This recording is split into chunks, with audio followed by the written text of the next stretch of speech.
Nakakuha ng pera at mga dokumentong NBI sa condo unit ni dating Congressman Zaldico nang magsilbi sila ng search warrant doon.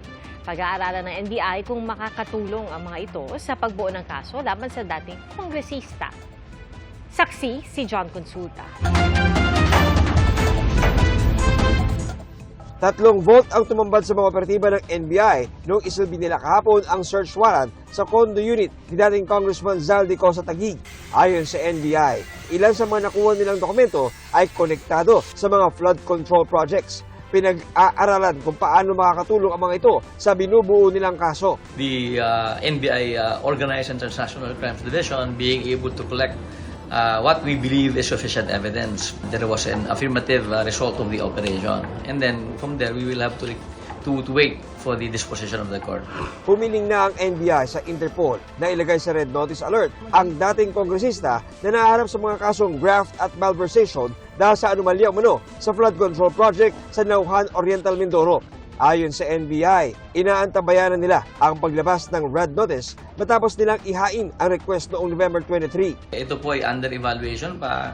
Ang huli naming na-check is actually being evaluated by the Notices Diffusion Task Force in terms of its form and substance. Sa DOJ, nagtapos na ang deadline para sa pag-usumite ng counter-affidavit ni Ko sa isa pang reklamong iniimbestigahan ng DOJ kaugnay sa mga flood control project sa Bulacan. Ayon sa DOJ, pagkatapos nito, submitted for resolution na ang reklamo. Sinisikap pa namin makuha ang panig ni Ko.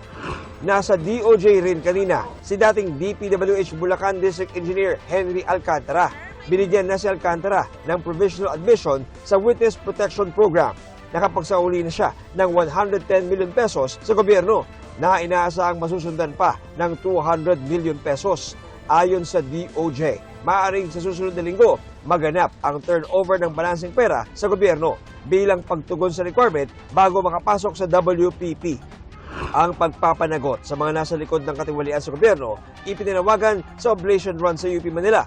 Nasa 100 miyembro ng Alpha Phi Omega ang sumali. Giit nila panagutin ang mga nasa likod ng korupsyon sa mga flood control project, pagwawaldas ng kaban ng bayan at paglaganap ng mga ghost project. Para sa GMA Integrated News, ako si John Consulta, ang inyong saksi.